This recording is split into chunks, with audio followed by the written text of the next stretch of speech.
In this video, I'm going to be philosophizing on slave mentality, concerned with often blacks lacking one's own ethical commitment to an ethical code.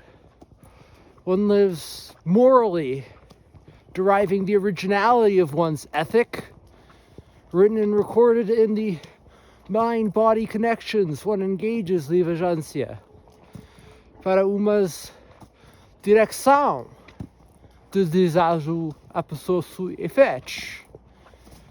Conectado o subjetivo e o objetivo relacionáveis dentro mente e corpo conexões para uma próprio conduz cultivar mais a pessoa em vida.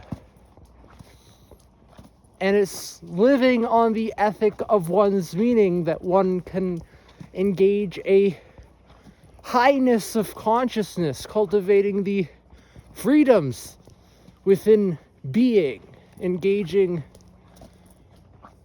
liberdade passando, increasing one's inner logic, creativity, allowances for meaningfulness to develop within the ethics one valorizes, in the direction of meaningful effect, strengthened to the inner strengths of one's self-virtues.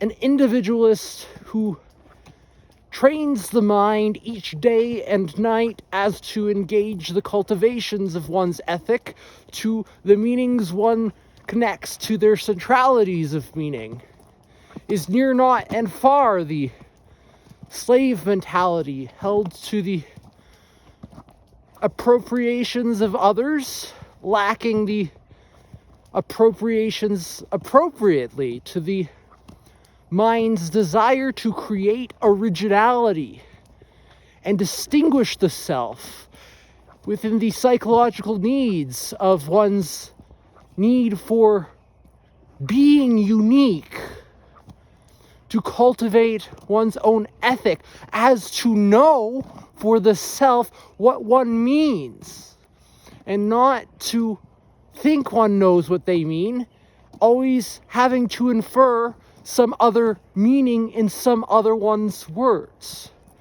The analytic terms are much farther from the mind. The slave mentality always adopts and never appropriates the exact meaning as to the most correct approximations, and never to be thought to mean some virtue, shallow and false, distinct from the self-virtues cultivated from the livre-agência dentro mente e corpo de auto. That's all I want to say for this video. Hope you have an awesome one and keep living. Dos episódios.